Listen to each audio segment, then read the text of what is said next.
Hi, and welcome once again to day 16 of Just Start Programming, the Rust programming language. Yesterday, we started building a command line program which is similar to grep, which is a search tool in Linux. And today, we're going to continue working on it by improving the implementation step by step. So join me once again to do it live in one take, no shortcuts, and if I make mistakes, that's just how it is. But I will try my best to correct the code based on what I have learned in the previous days. Well then, let's just start programming.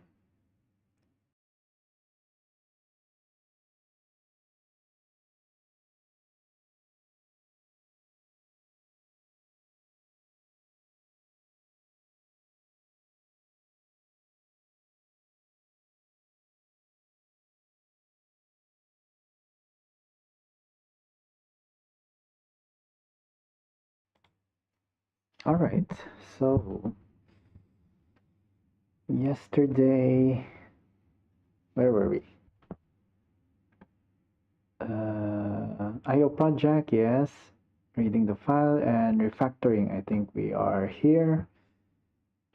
So we stopped somewhere. Yeah, we have covered this one. We have tried to improve the error handling a little bit. And I think we need to split the code into a library crate. Yes, this is where we should start. Our mini grep project is looking good so far. What we don't have is the source lib.rs file. Just get back to Visual Studio Code. Yeah. So yesterday we have already created the lib.rs. It's pretty much empty for now.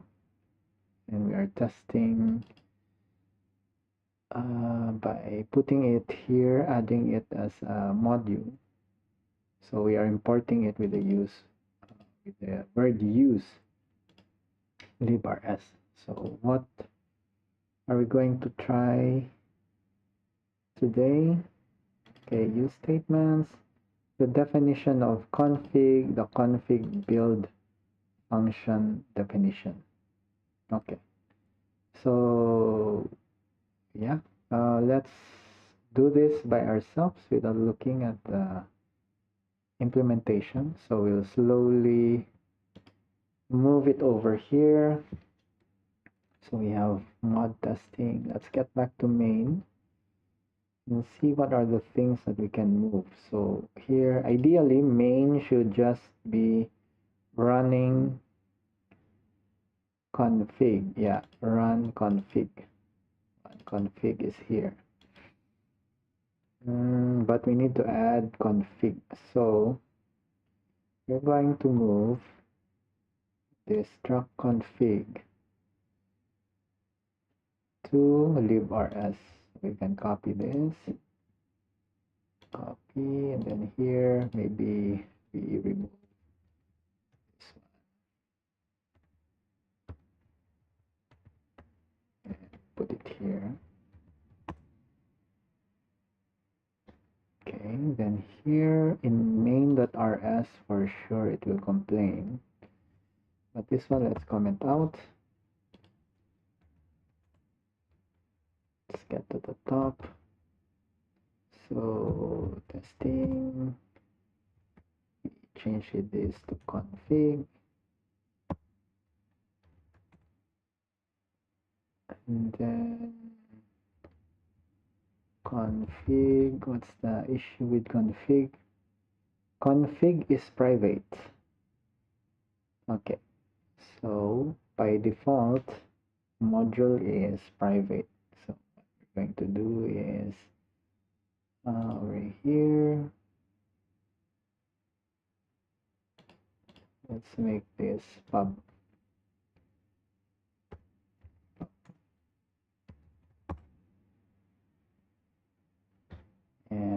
course it will complain again that config build is private.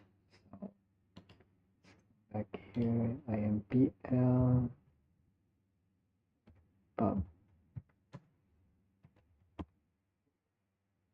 Oops, it's wrong. Okay, so we cannot use pub here. Pub, no, here, pub.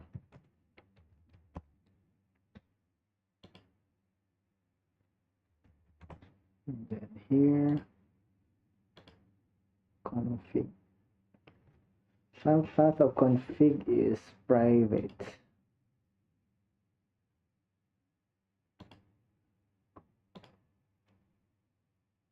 That config is already public.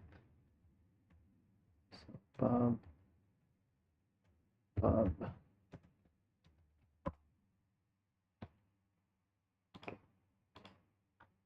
Okay. Looks good. Do we need error? Oh, this is result, so we don't need error here. Okay. Result. Do we need result? No. So now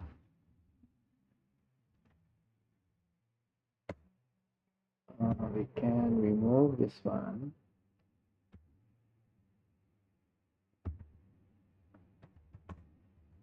So that main is much cleaner.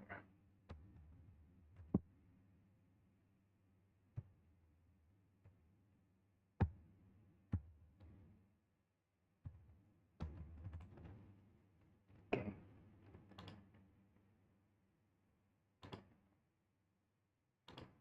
Okay, so looking good. So we can run it from here. Of course, it will show you that not enough arguments. Don't have enough arguments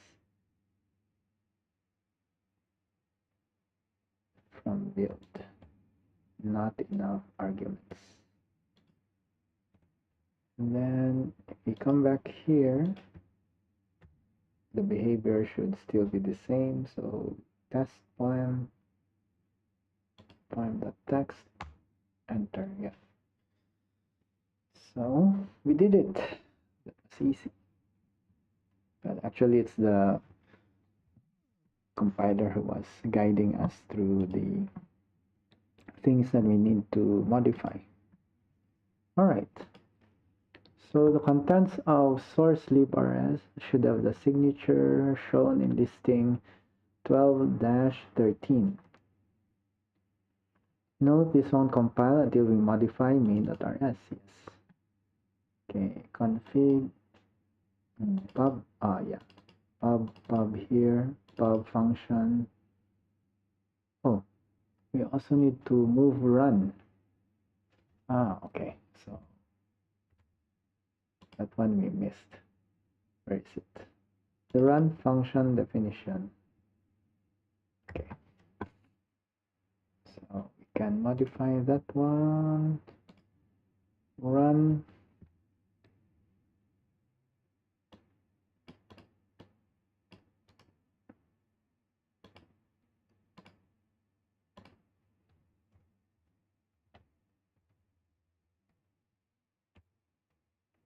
Function, then pub. Okay, so here error will complain. So if we do a quick fix, we'll insert error there at the top. Then fs, what is fs? Import fs.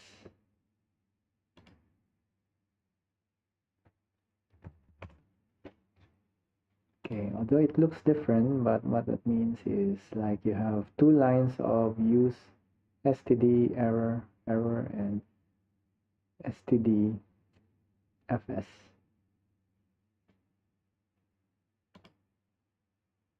Yeah, so it will look like this.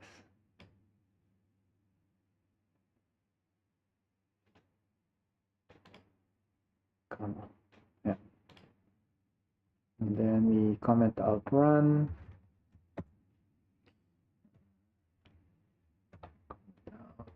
Or we can remove it.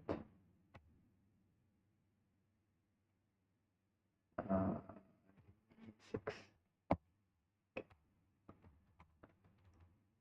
Then we can remove this one. Or before we remove it, anyway, we already know. You can put something like this. Put fs. Yeah, but it's not needed now, so we can finally remove it. Then run. Here config run is not found in this scope. Consider importing this function. So we can do something like this. And let's put a comma, run. Yeah, so that will import run.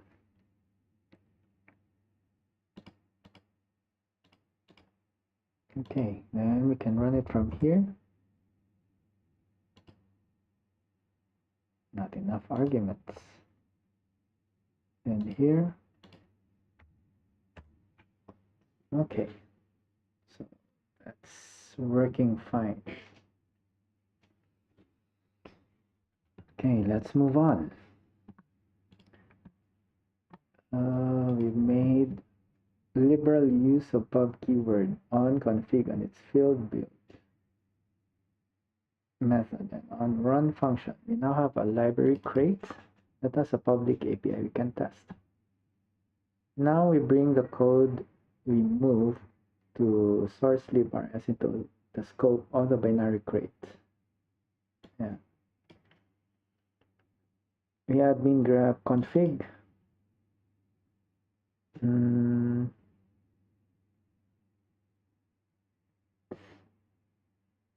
Oh, so I think this is the standard way we should do it, so we need to change that. Anyway, we're experimenting that you can do it like this. So you can remove this. Then here, build, run, ini rep. Call this what? Associated function. Or just a function inside minigrep.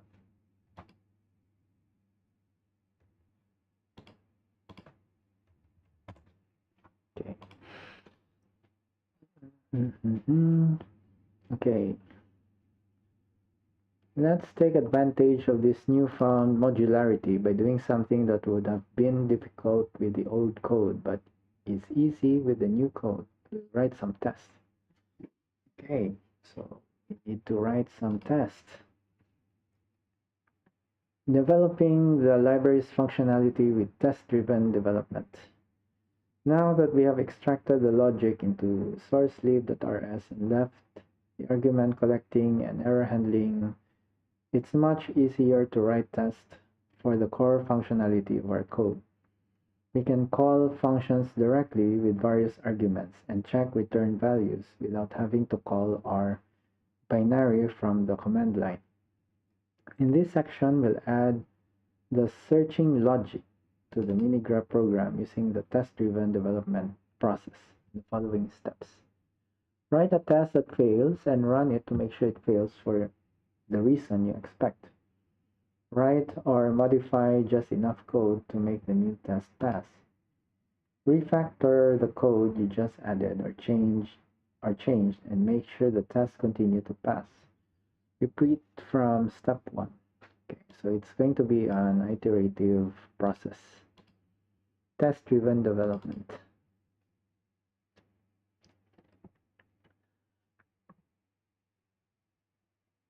Though it's just one of many ways to write software, TDD can help drive code design. Writing the test before you write the code that makes test pass helps to maintain high test coverage throughout the process. The tests drive the implementation of the functionality that will actually do the searching for query string in the file contents and produce a list of lines that match the query. We'll add this functionality in function called search. Okay, so writing a failing test. Because we don't need them anymore, let's remove the print line statements from source librs. Here's the print line statements.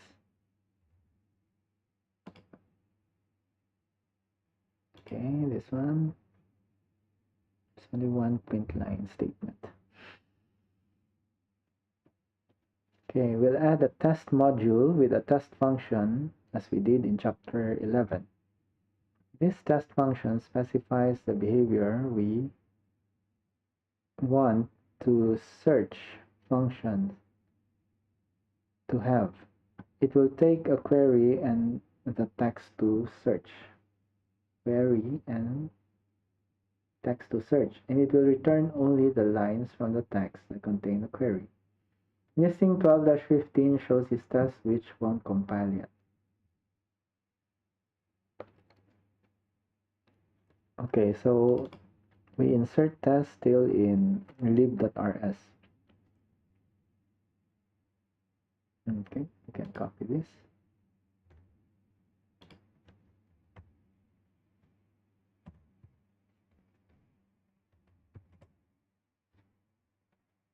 Okay, so this won't compile yet, cannot find this search function. So under lib.rs, we have a module tests, configuration test. So I need to put super, then test, one result. So this is included in the test. It's like a test case. One result, query. I don't know what this is. Let's keep it there. Assert, okay, assert equals vector macro. Vector macro, safe, fast, productive. Search. Query contents. So it's like left and right. So this is the left portion, this is the right portion. So ideally, they should be equal. So meaning the return of this should have safe, fast, productive as well. But search is not yet implemented. Let's continue. Okay. Query. This test searches for the string duct. Okay. The text we're searching is 3 lines, only one of which contains duct. Because of productive. Note that the backslash after the opening double quote tells Russ not to put a new line character. Okay, so that's why it's right over here. We assert that the value returned from search function contains only the line we expect. Only the line we expect, so this one. Okay. We aren't yet able to run this test and watch it fail because the test doesn't even compile. The search function doesn't exist yet.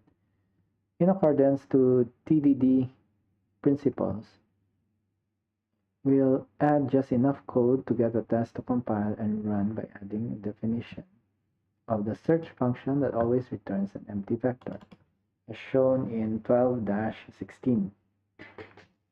Then the test should compile and fail because an empty vector doesn't match a vector containing safe, fast, productive. Okay, so this one, defining just enough of the search function so our test will compile. So vector macro returns empty. So vector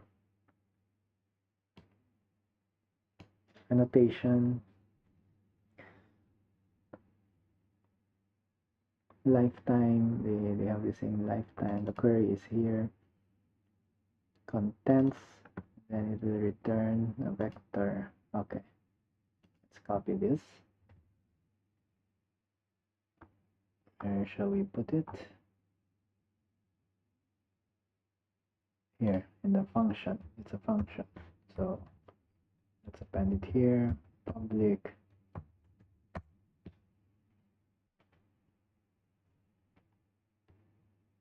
so now it can compile.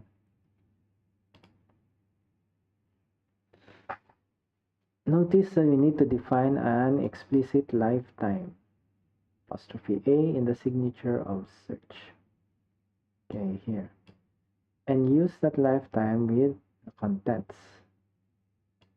Lifetime of the contents. Recall that in chapter 10 that the lifetime parameters specify which argument lifetime is connected to the lifetime of the return value. Return value, lifetime of the return value. So the content and then the return value. In this case, we'll indicate that the return vector should contain string slices that reference slices of the argument contents. This is a nice explanation. This is a good way of understanding, okay, why apostrophe A is here. Because the return vector, we're taking it from contents rather than the argument query. So query, we don't care anymore. In other words, will tell us that the data returned by search function will live as long as the data passed to the search function and the contents argument. Okay, this is important. The data referenced by slice needs to be valid for the reference to be valid. If the compiler assumes we're making string slices of query rather than contents, it will do its safety checking incorrectly.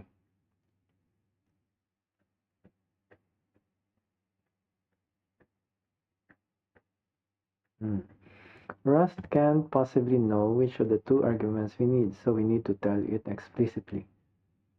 Just like last time when we have X and Y, so we need to select. In this case, contents is like Y. Okay.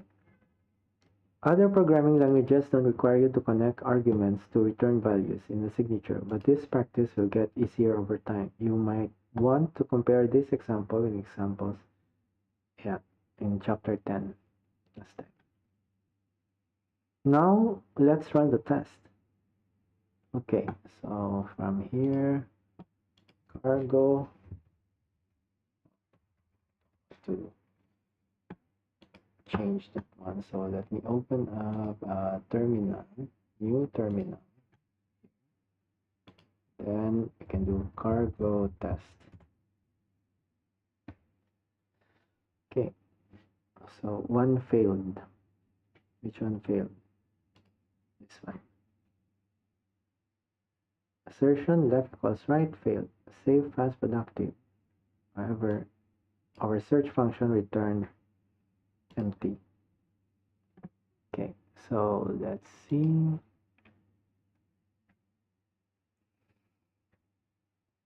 Writing code to pass a test. Currently, our test is failing because we always return an empty vector.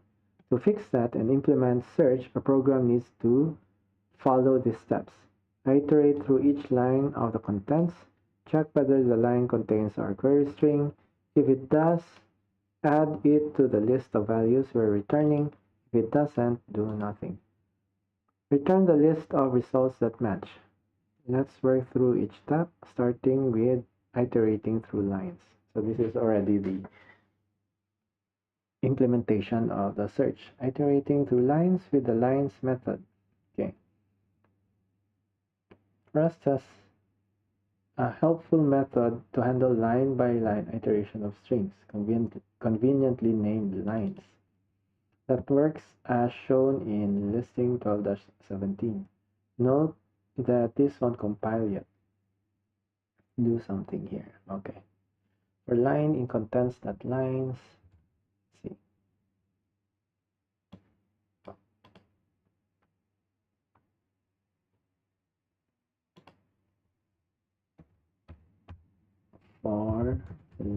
lines contains in contents that lines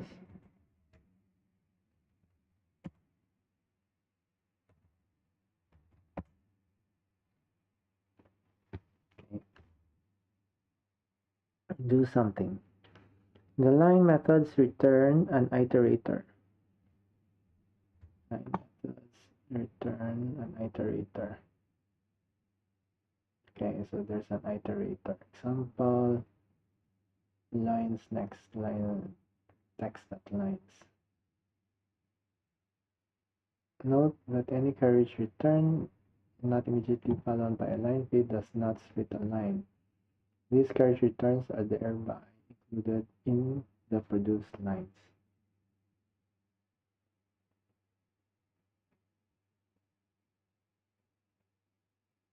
Okay. Where we used a for loop with an iterator to run some code on each item in the collection. Searching each line for the query. Now we'll check whether the current line contains our query string. Fortunately, strings have a helpful method named contains that does this for us. Add a call to the contains method in the search function as shown in 12-18. Note that this won't compile yet. Okay, if line that contains query, let's do it here.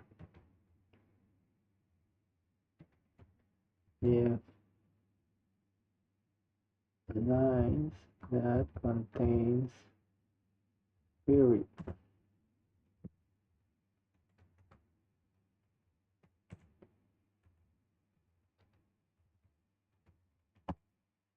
so it will not compile. It will compile.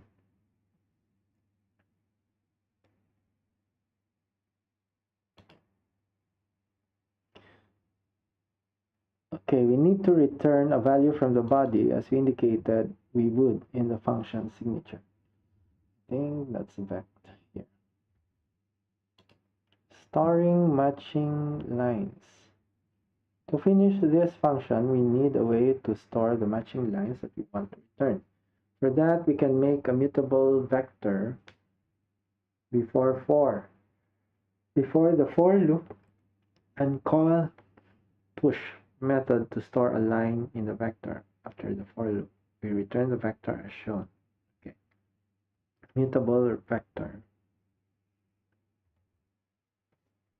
Okay, so before for, so we did here let what to vector set new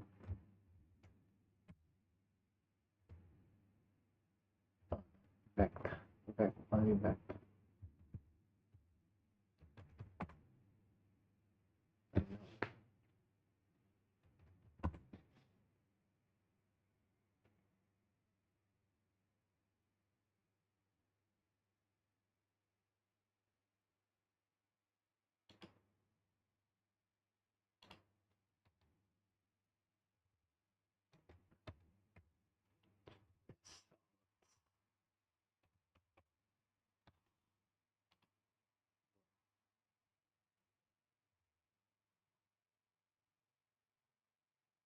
Okay. Vec. Okay. And then now search function should return only the lines that contain query. And our test should pass. Let's run the test. Results that push. So this one we results that push and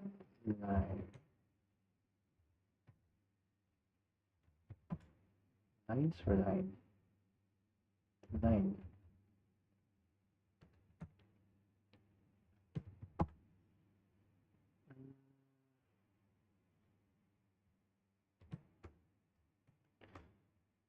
This one we change to line.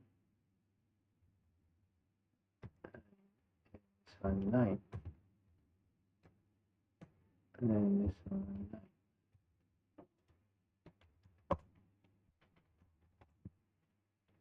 Okay, so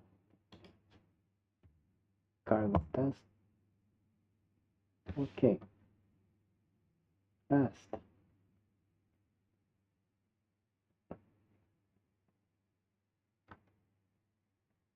It passed because we asked the test to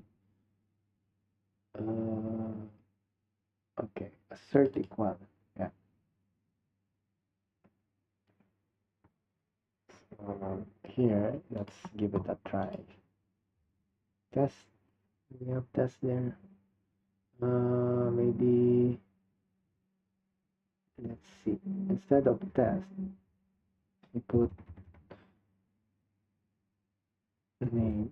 No, day.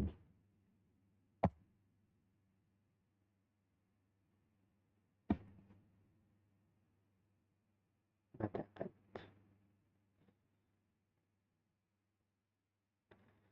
I have nobody. Who are you? Okay, everything is shown. Where's the day? I think we haven't done anything yet. Okay. Now search functions should return only the lines that contain query. Yeah, okay, passed. We have seen that. Our test passed, so we know it works. At this point, we could consider opportunities for refactoring the implementation of the search function while keeping the test passing to maintain the same functionality. The code in the search function isn't too bad, but it doesn't take advantage of some useful features of iterators.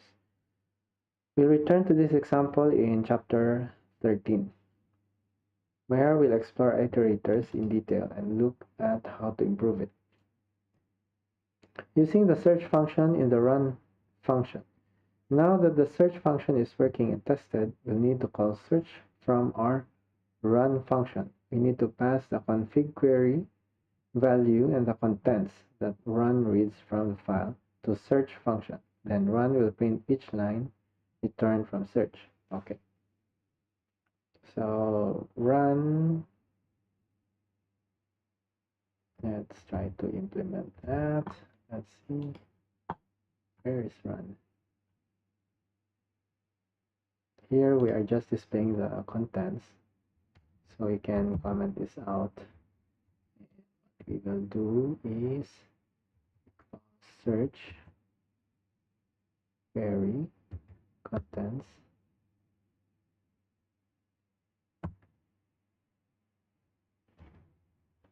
and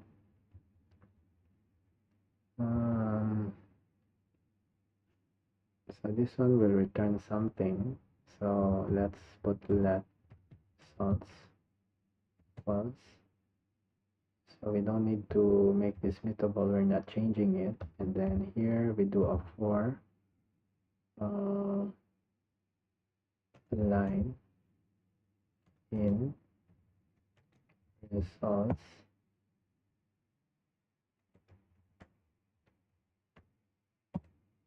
then we do a print line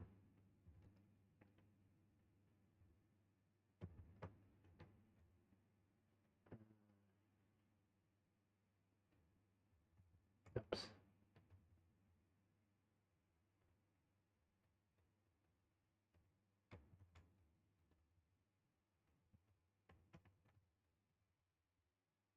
something like that, printing line, and then you can do something like slash n new line slash r no r carriage return, new line carriage return. Let's see. Oh, query contents. Where is query and contents?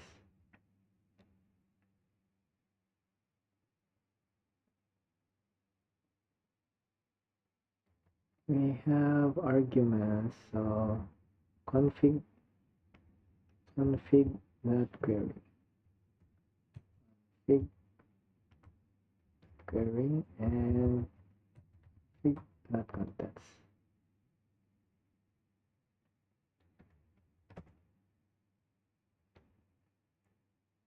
It's error. Expected found string. Okay, I'm going to borrow it.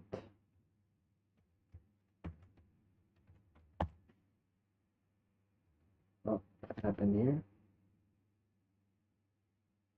No view contents. No, not contents, but file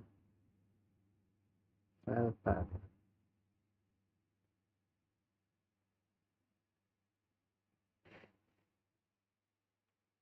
Mm,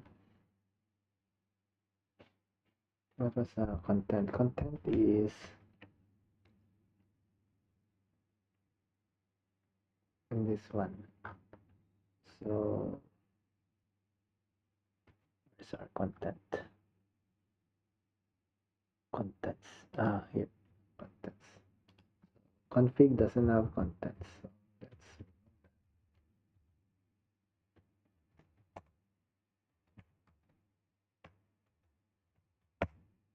borrow it. Okay, there. Yeah, test will pass. And then here, see, let's call it again. Day 5. To tell your name, the live long day. Okay. So other things. It's interesting. Some. How dreary to be somebody. Okay, how about if we return multiple lines? Which one? How?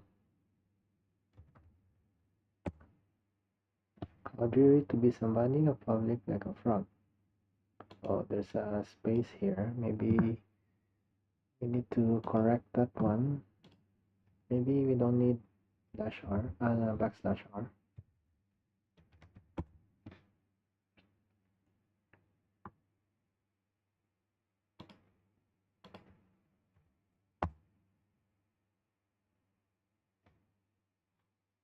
Wait, why is there a line? Is there a new line?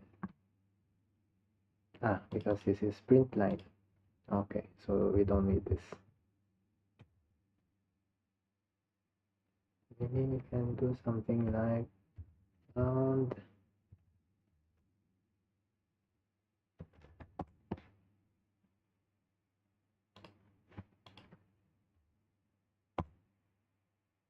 okay, found. How dare to be somebody, how public, like a frog. Good.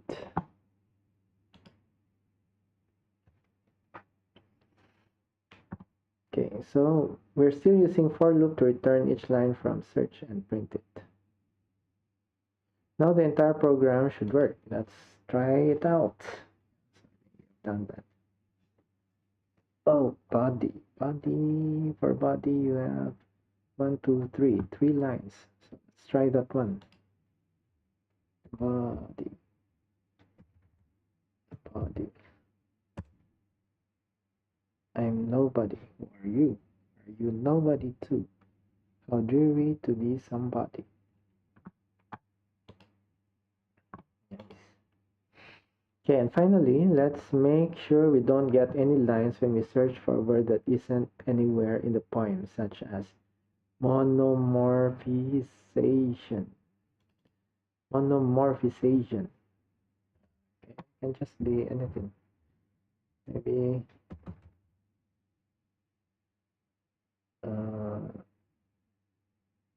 something. Yeah, something is not there. Simple as that. To round out this project, we'll briefly demonstrate how to work with environment variables and how to print to standard error.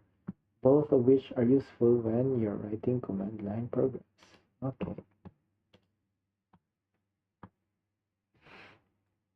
We'll improve minigraph by adding an extra feature, an option for case-sensitive searching. We haven't tried that. Yeah, so if we put how, but I put a small h. Yeah, of course,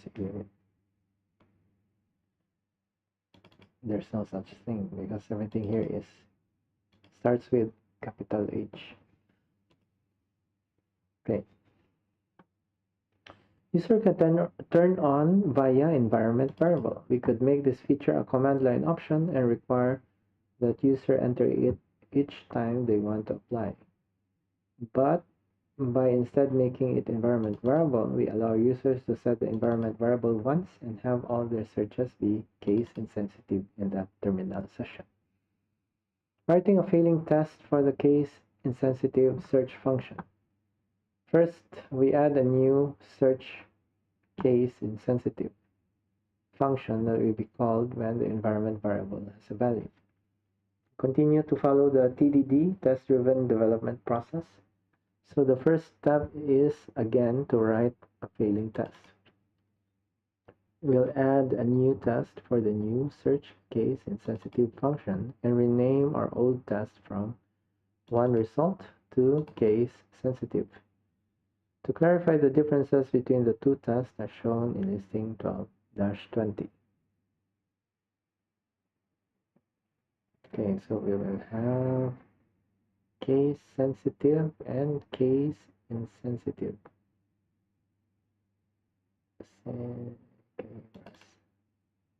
Duct. So this is case sensitive. Maybe we modify the one as case sensitive. So let's change this. Case sensitive.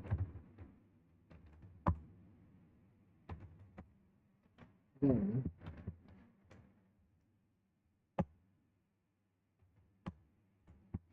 we will add this one.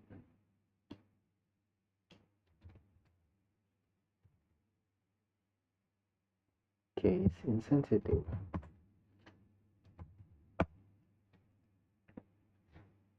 So we add the function case insensitive.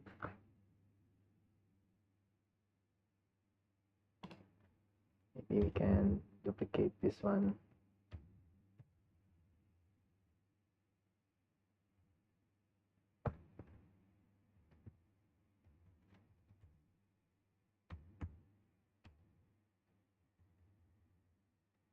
Instead of search, what was that?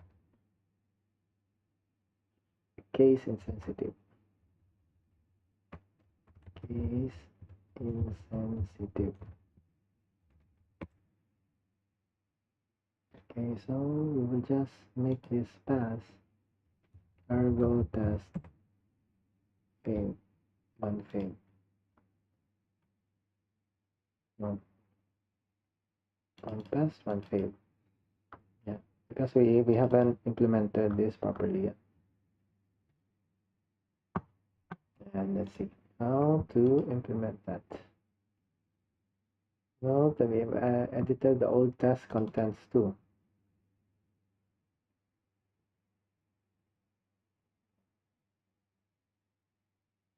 Yeah, Rust, pick, safe, fast, productive, trust me, Rust. Where is Rust here? Rust, trust me.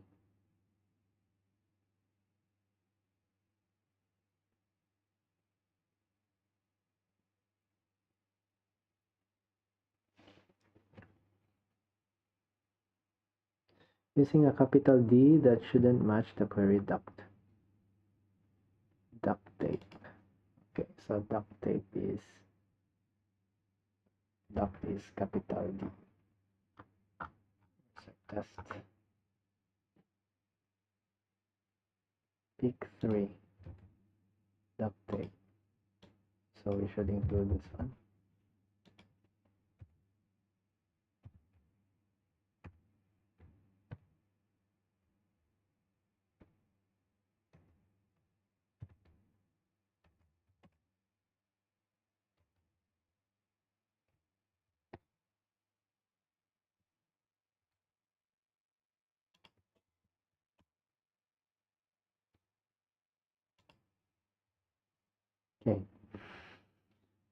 Safe, fast, productive. That's okay. My mouse was jumping again.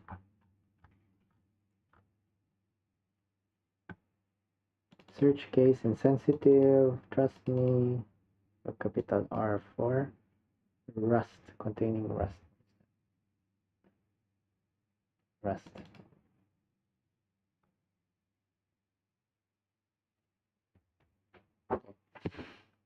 Even though both have different casing from the query, this is our filling test and it will fail to compile because we haven't yet defined. In our case, we have already updated it, although the implementation, it's search case insensitive. Okay, what has changed here? This one. Query, cause of query to lowercase.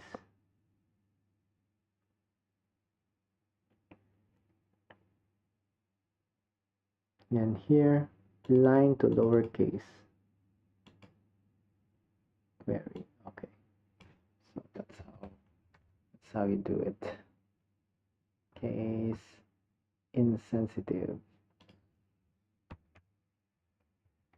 query. Then here, so it means in line, you can put to lowercase contains. Correct? Oh, it's a function. So we put this. Okay.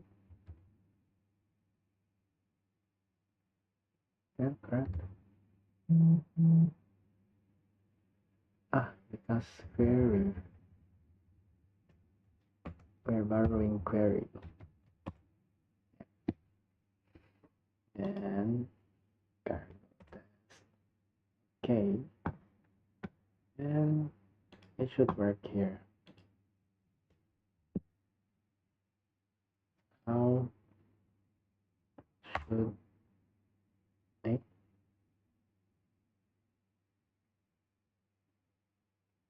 Oh, we haven't done the environment variable yet. Okay, so let's see how to do that.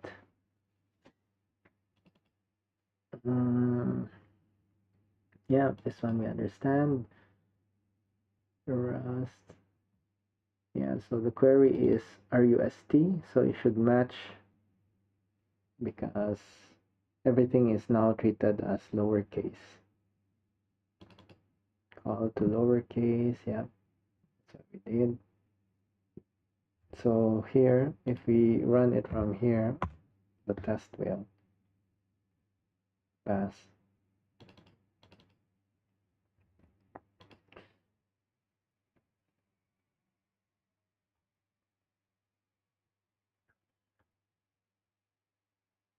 Okay, let's see if this implementation passes the test. Yep, great, they passed. Now let's call the new search case insensitive function from the run function. First, we'll add a configuration option to config struct to switch between case sensitive and case insensitive search. Adding this field will cause compiler errors because we aren't initializing this field anywhere yet. Okay. So this is like a flag to say that we will ignore. And here you can see it requires ignore case. So do we modify that? My mouse jumped again.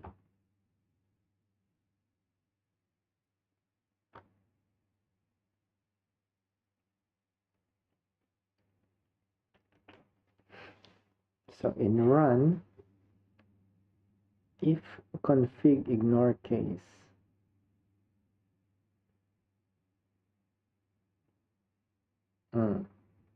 if config ignore case, and run, run this here.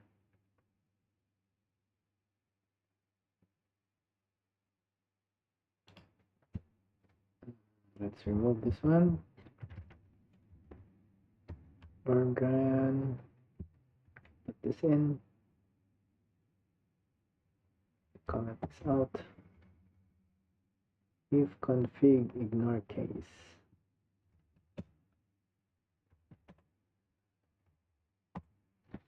So yeah, but config ignore case is not set yet. So how do we set that one?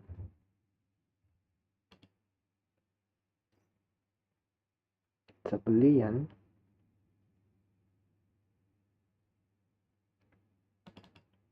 Finally, we need to check the environment variable. The function for working with the environment variables are in env module in the standard library. So we bring that module. Oh, env. Oh, so it's similar to when you put in env.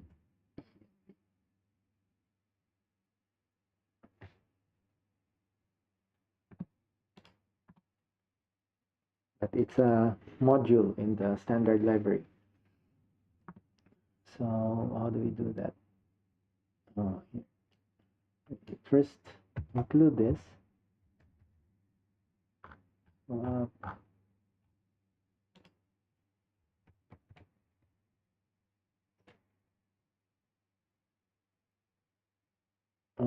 I think we don't want another line, but I'll put it here, env.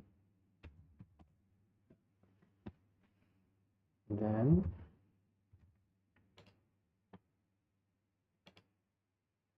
not enough arguments. Okay, so this is config build. Here, let ignore case equals to env ignore case. This is okay. That's something new.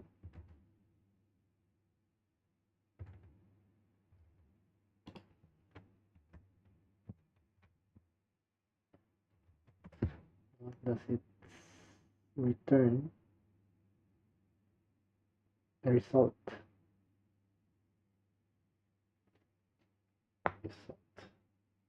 Okay. Ignore case. Yeah, we can add ignore case here. Ignore case. Okay.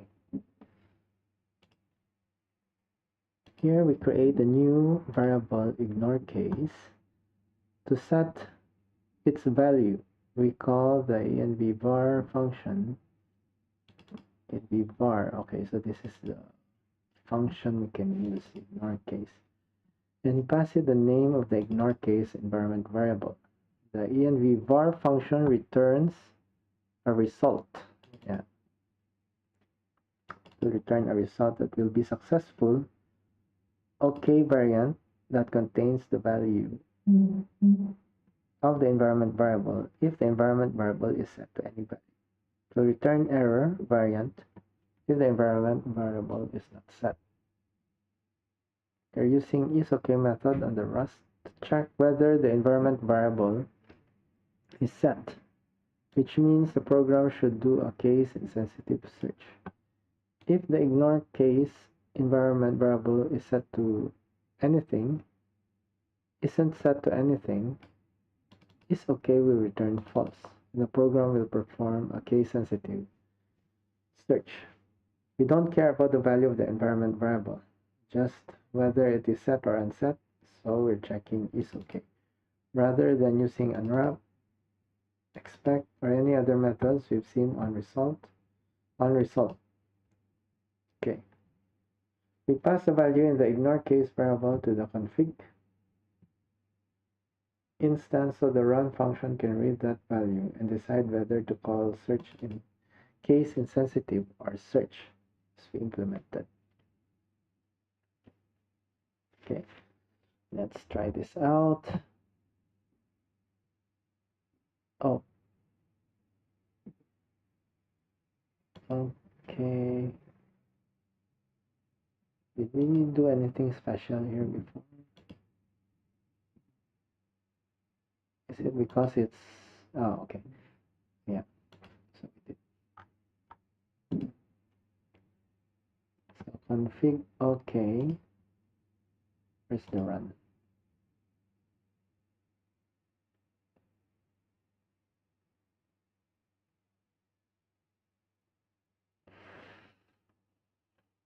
Run config. That is config. Run config.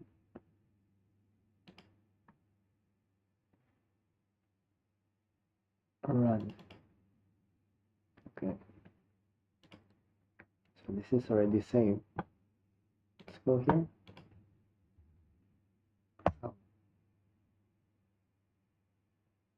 Okay, how will not return anything? How is starting with a capital letter. So if you want to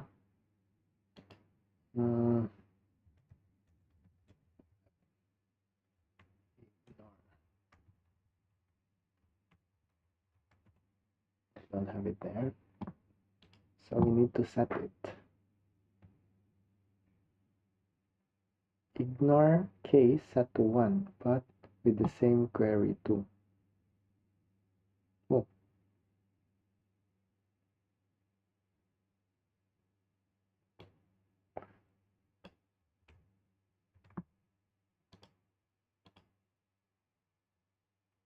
I don't want to use 2, but how? So if we grab ignore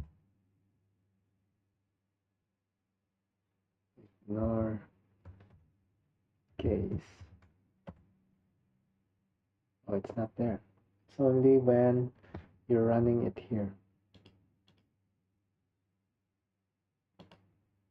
So if you do cargo run, how? Without this. That's a nice trick. So I'm not aware of that. Okay, good.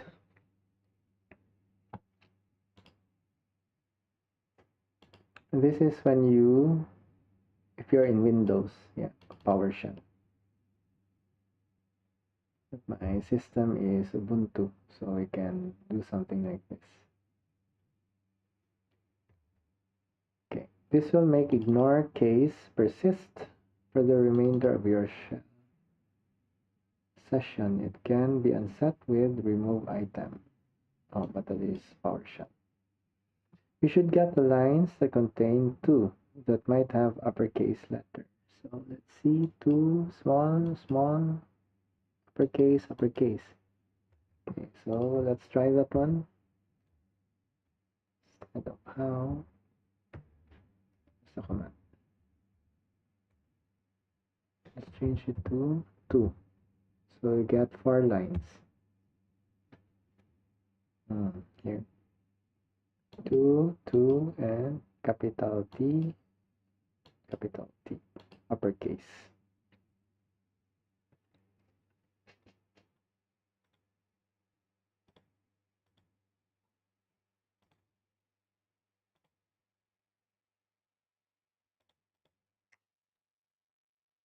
Okay, let's move on.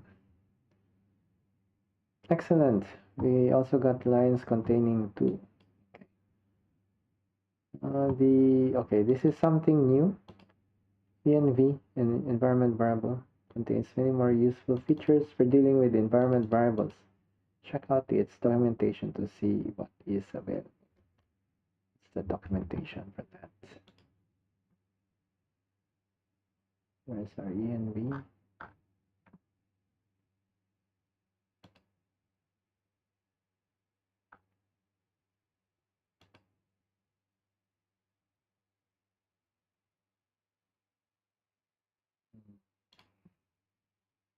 Okay, so let's move on next. Oh, day 12, almost complete. Let's see, writing error messages to standard error instead of standard output. Okay, so writing error messages to standard error instead of standard output. At the moment, we are writing all of our output to the terminal using println macro. In most terminals, there are two kinds of output: standard output, stdout, for general information, and standard error, stdr, for error messages. This distinction enables users to choose to direct the successful output of a program to a file, but still print error messages to the screen. The println macro is only capable of printing to standard output, so we have to use something else to print to standard error. Checking where errors are written. First, let's observe how the content printed by Minigraph is currently being written to the standard output. Including any error messages we want to write to standard error instead. We'll do that by redirecting the standard output stream to a file while intentionally causing an error. We won't redirect the standard error stream. So any content, standard output to a file, while standard error stream will not be redirected. So any content sent to standard error will continue to display on the screen. Command line programs are expected to send error messages to the standard error stream, so we can still see our error messages on the screen, even if we redirect the standard output stream to a file. Our program is not currently well behaved. We're about to see that it saves the error message output to a file instead. To demonstrate this behavior, we'll run the program with greater than and the file path output txt. We want to redirect the standard output too. We won't pass any arguments, which should cause an error. File run output txt. The greater than syntax tells the shell to write the contents of standard output to output.txt instead of the screen. We didn't see the error message we're expecting printed to the screen, so that means it must have ended up in the file. This is what output.txt contains. Yep, our error message is being printed to the standard output. It's much more useful for error messages like this to be printed to standard error, so only data from successful run ends up in the file. The error is shown on the screen. It's not saved into the file. But what if you have a program that is being constantly called and the error, usually when you see the screen, it gets overwritten, so you will miss the error also. Okay, so let's try that out. Cargo run output txt. Now we can do it here.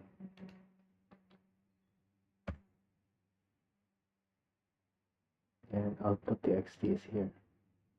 Yeah, problem parsing arguments, not enough arguments. Let me run it again. Okay, same thing.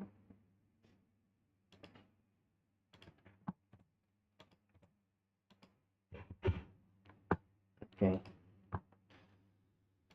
we will change that. Printing errors to standard error. We'll use a code in listing 12-24 to change how error messages are printed.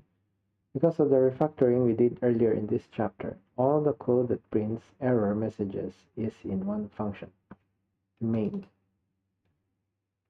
Let's check that again. It's here. Yeah.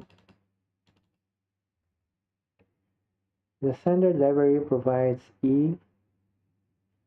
println macro that prints to the standard error stream. So let's change the two places we're calling println. Println. Okay.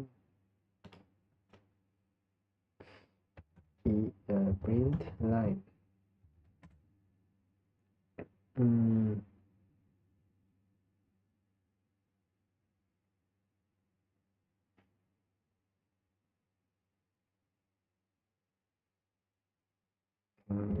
Just insert E. Okay. Then what will happen? Process exit 1. Process exit 1. Okay. Now let's run the program again in the same way without any arguments and redirecting standard output with this one. Cargo run output. Okay.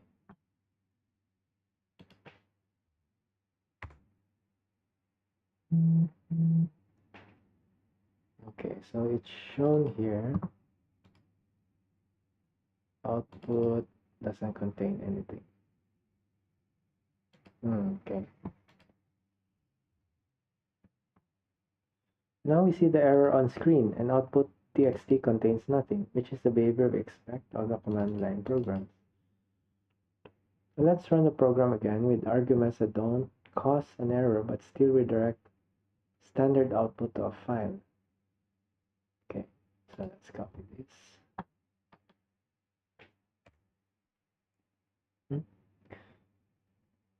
Command.file. We have that issue again. What is it?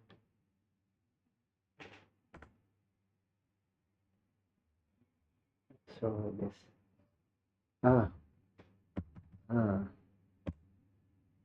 Okay. So let's see. Output the text. Output the text shows found. Are you nobody to, or do you read to be somebody?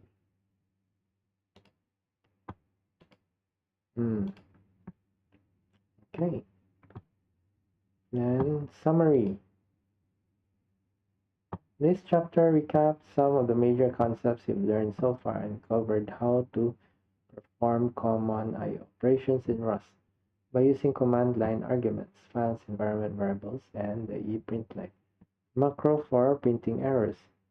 You are now prepared to write command line applications combined with the concepts in previous chapters.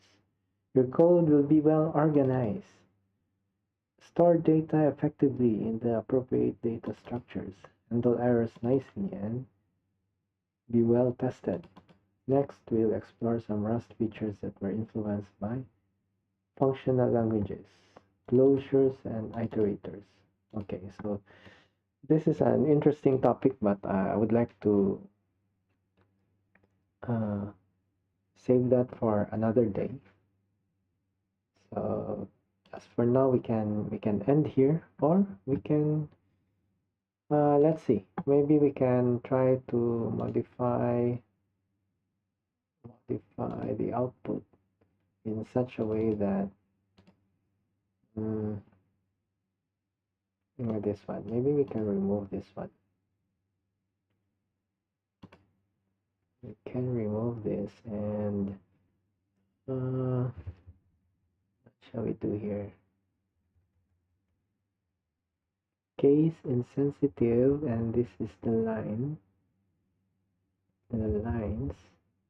Let's say, for example, what if I wanted to specify the line number of contents?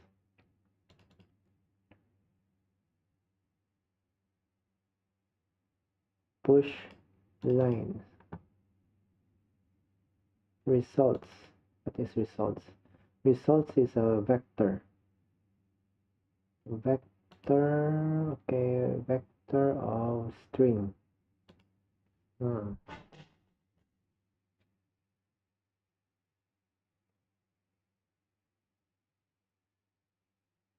If I wanted to display the line number, so maybe in search, what we can do,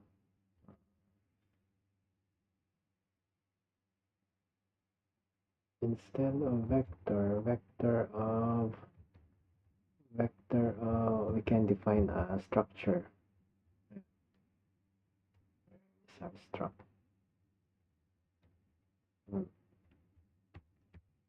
Pub struct vector of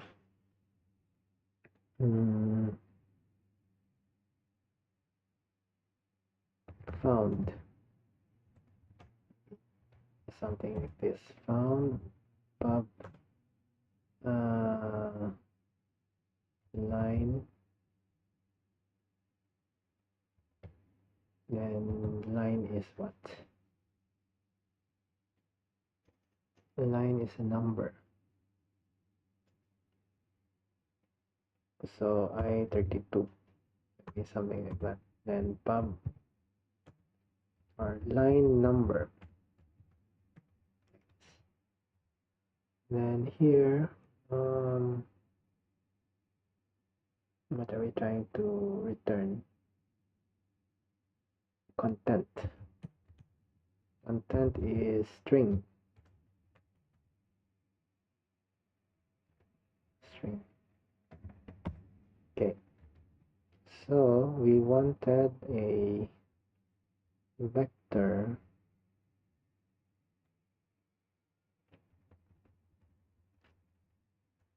let's modify this a little bit. Vector of not str but vector of found.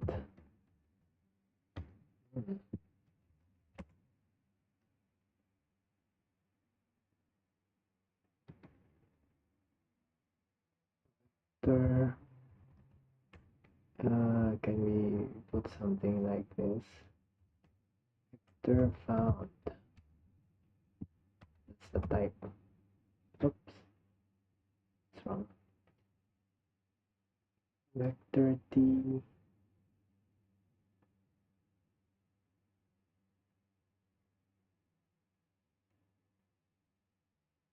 use colon. Okay. Colon. Yeah. So now it's found.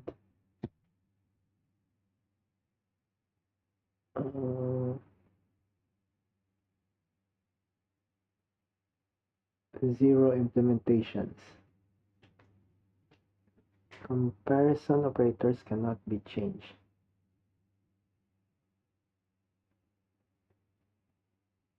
What?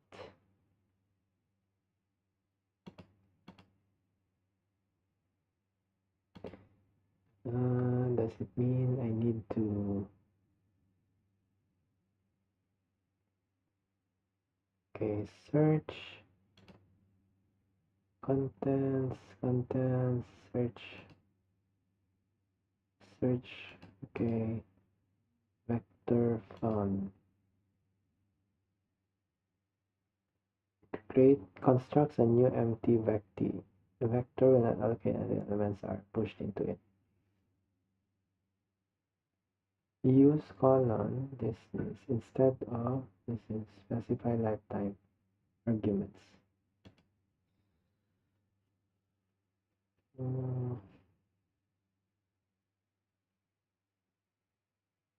That is wrong. Okay, so that one will pass. Yeah, so here, because we're pushing line, so here we need to change it a little bit. Let number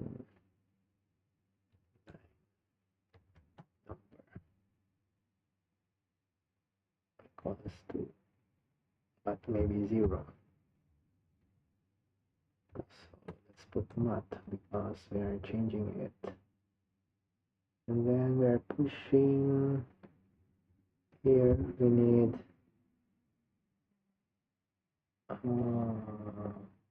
results, push, we're pushing instead of line, not just line, so put mat here. Instead of line, we're going to remove line. This one becomes found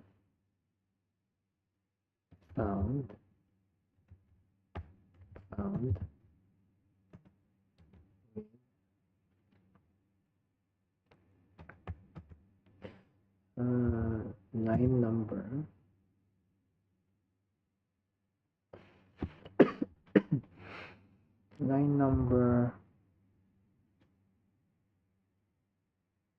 line number plus 1. Do that.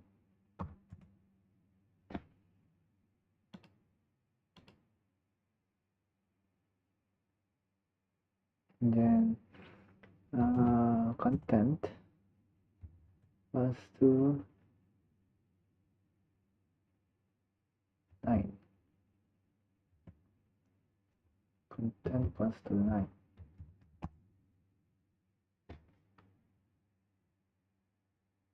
Expected string from str.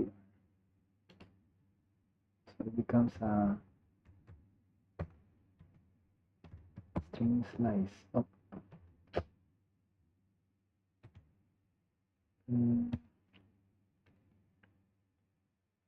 That is a string slice, so it means here can we make it str.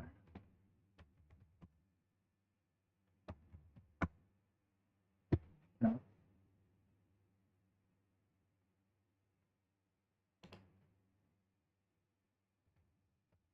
What am I doing?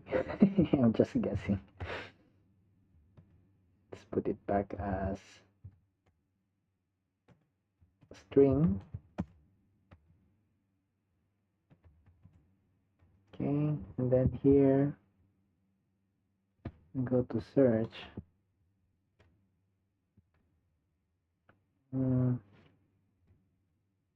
Because line is a reference to that one, can I make this a string from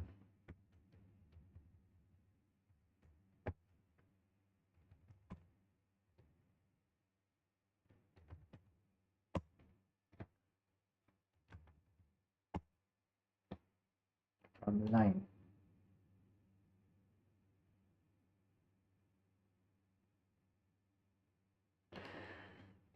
So line contains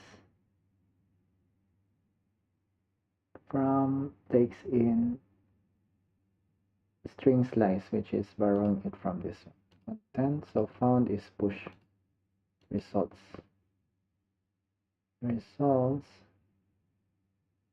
Found struct vec found.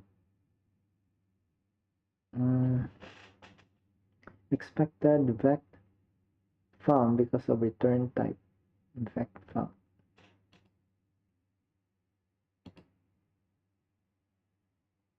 So does it mean here they put in apostrophe a found? Yep. No. Let me do that.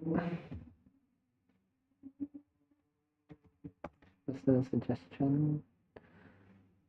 Vec ampersand. Okay. Ampersand apostrophe a. So because result is returned here, now expected at found.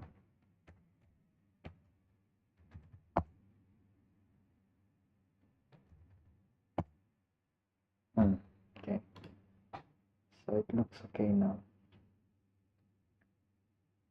Okay, then here we need to do the same thing. Need to change this to found to lowercase and then results should be colon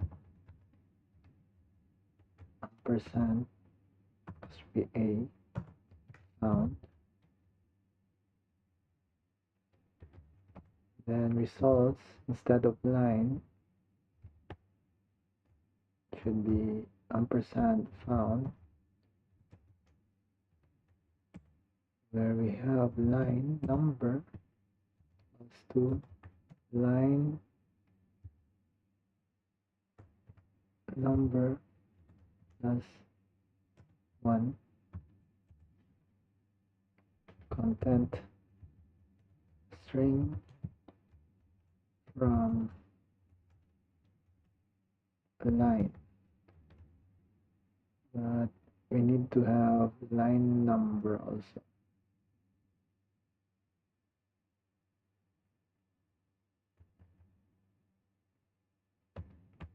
Let's not line number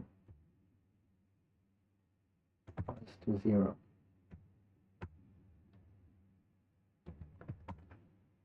Oh, line number was not used.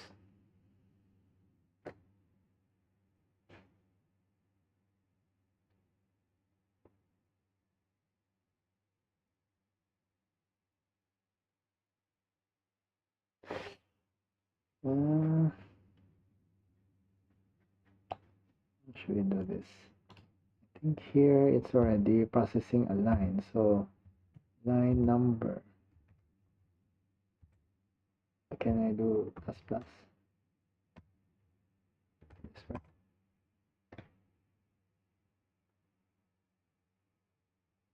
Oh, plus equals. Plus equal is to increment. Oops. Plus equals. Plus equals to 1.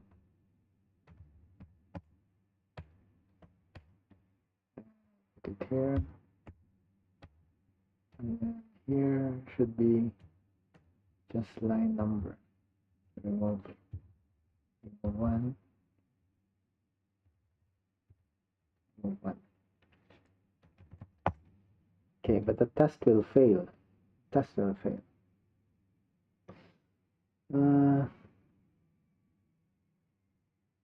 So we need to change the test.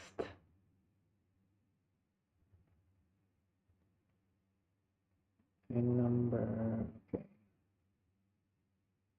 Here, vector,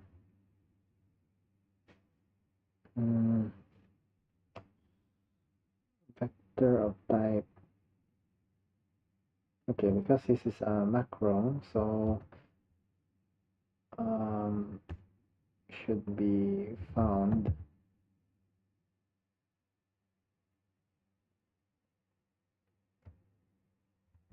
like this.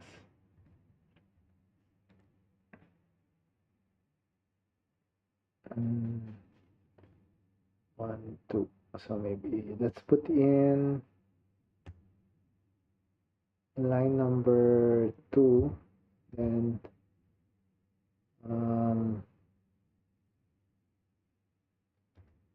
this one.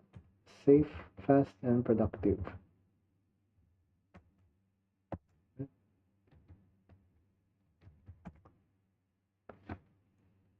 the issue.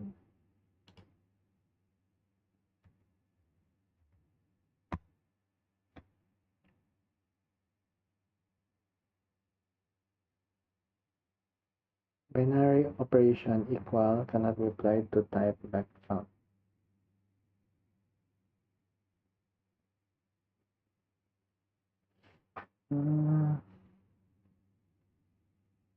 No fixes.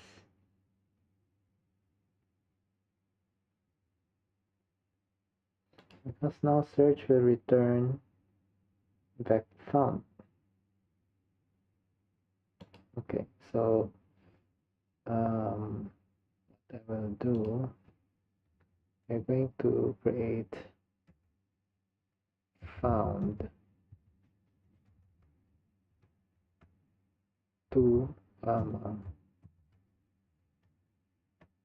save fast productive.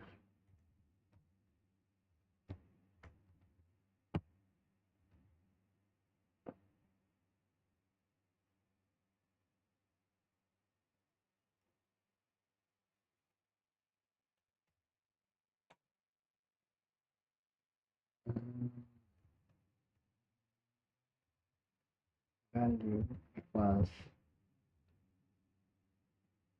1, and here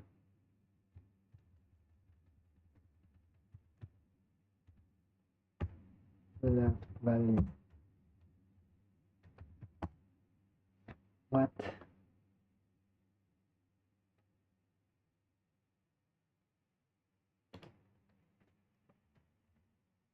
line number,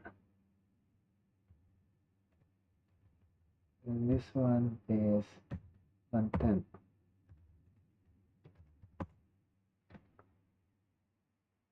Content string, okay. And string from this one,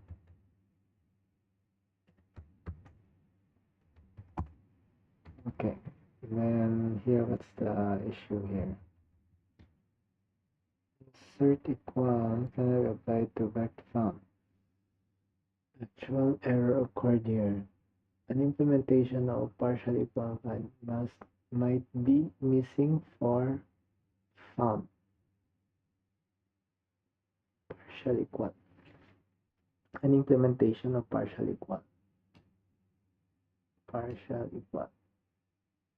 What is this? Okay. So it means we need to implement that. We do that. So we have found then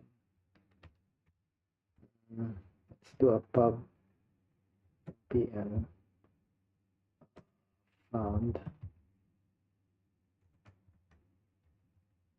and then how do we do the generics again? Right, I forgot. So generics.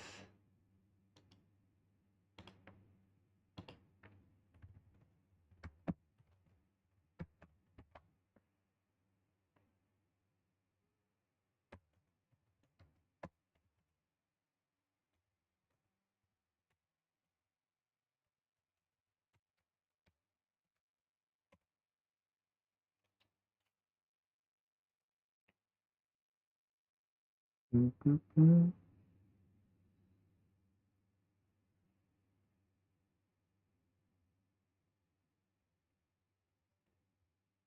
no, not generics, but traits.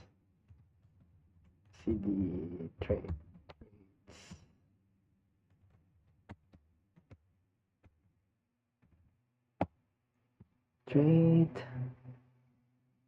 Trait summary.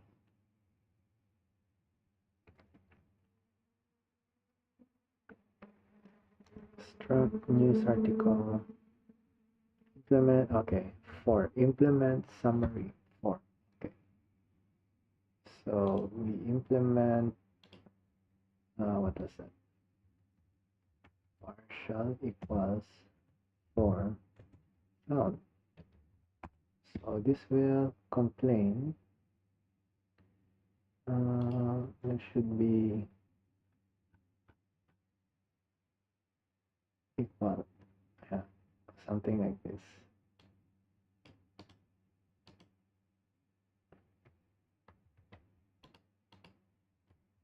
Oops.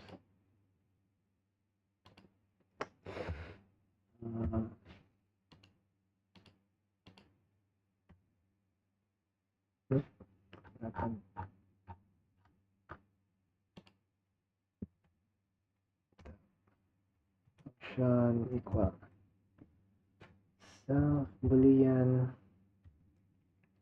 will be equal if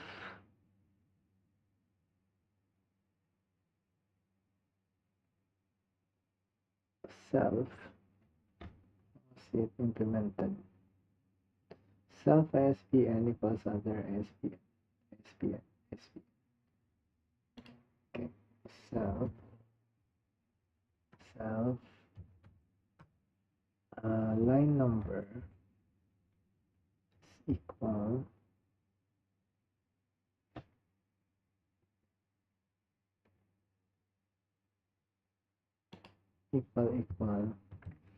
other line number. Is that sufficient? Maybe we put and self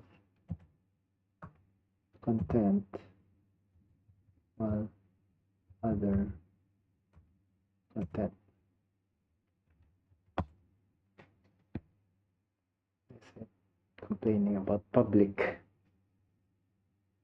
Keyword pub makes any module function accessible from, okay. So this one, move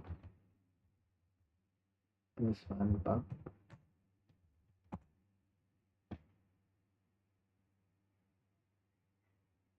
Unnecessary. Okay. Okay, I believe you. Okay, so partial equal so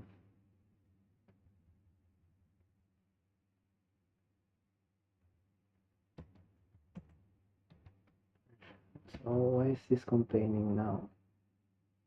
Found with at found is not implemented for found.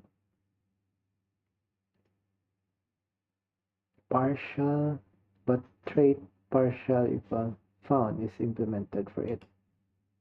Why left value is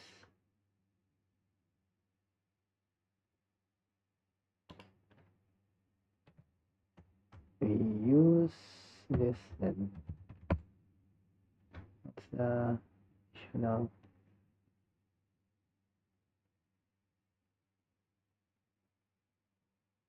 Found doesn't implement debug.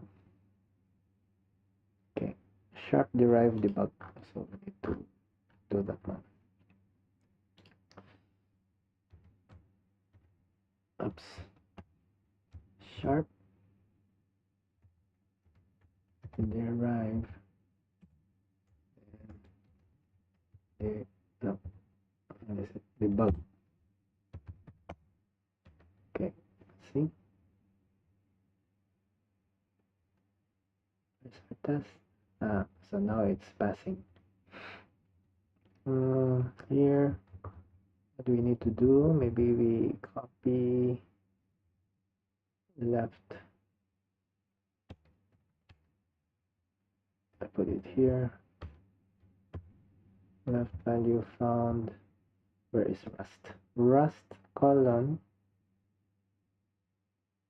Oh, but now we have 2. Okay.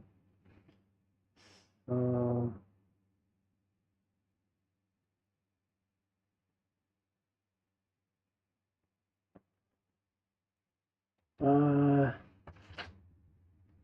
left value 1, left value 2. So the first one is rust 1. So here should be rust.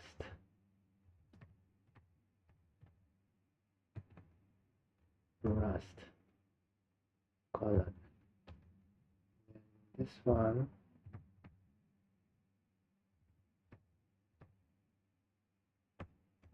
trust me. Okay, then here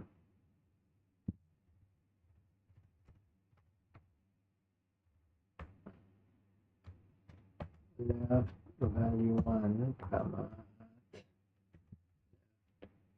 value 2. Okay, so the test should be working fine. Now we have an issue with line here. Line, so okay, so I need to remove line is found. So let me do this again. This one would be line dot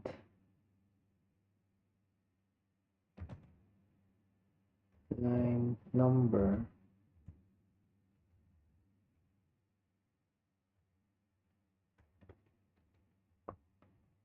then have line at content.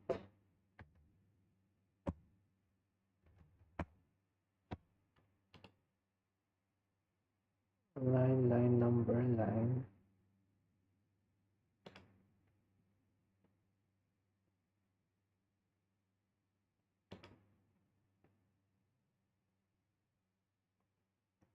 mm,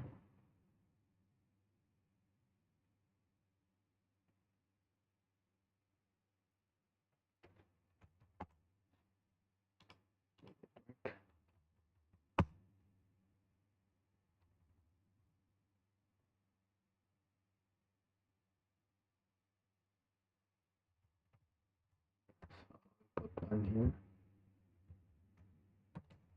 Line dot content.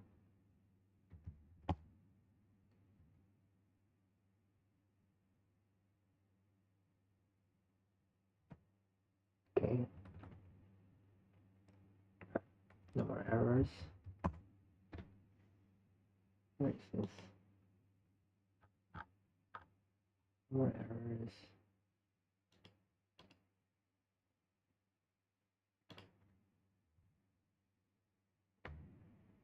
Cargo run. Cargo test. Error cannot compile minigraph due to two previous errors. Where's the error?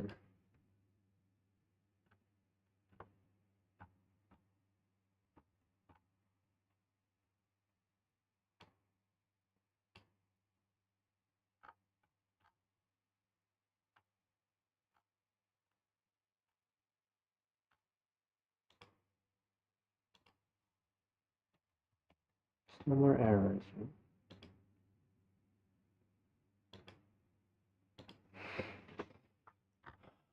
Where's this error? Results. Temporary value created here.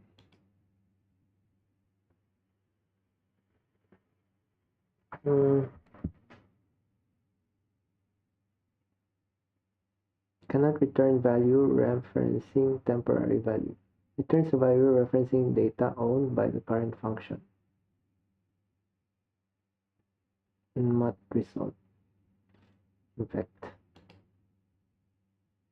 Not results. Results.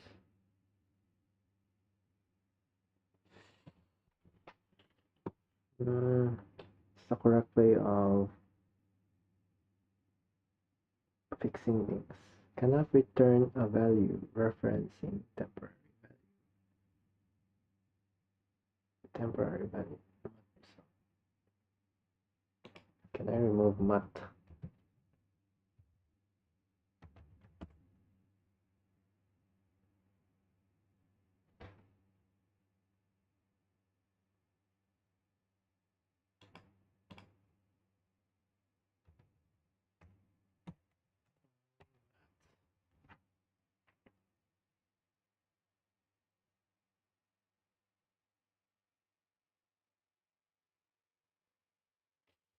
Results push forward. Cannot borrow results as mutable as it is not declared as mutable. Consider changing this to be mutable. Mut. Let mut results. Yep, let mut results.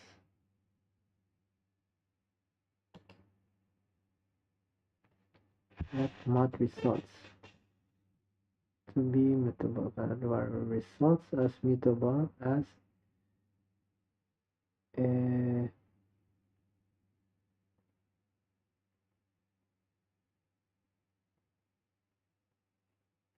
results vec at found. Consider leave rs 54 Consider changing this to be mutable math. Yeah, it's already math. It's already math.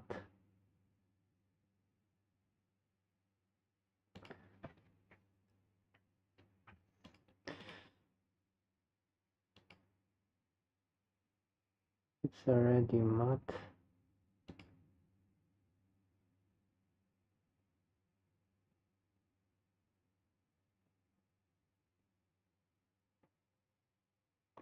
Should it be at math?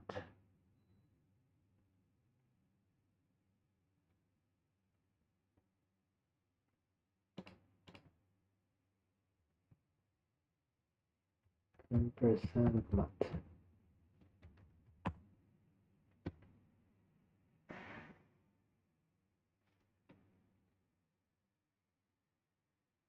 Expected vec at found. Okay. Expected vec at found. Okay, let me remove this.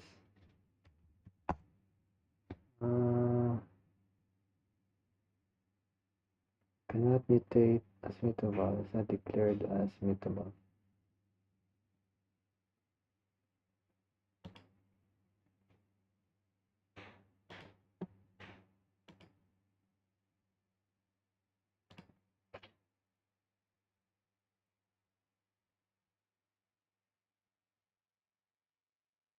It should be math. What was the original code? So I'm a bit lost now.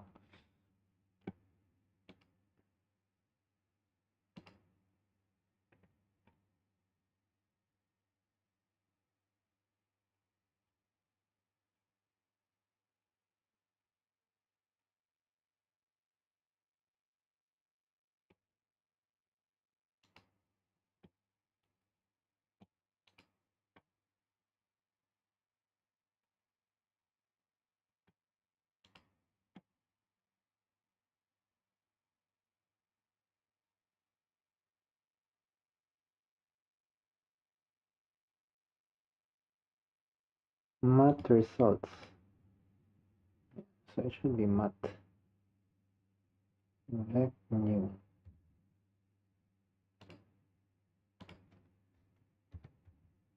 Math.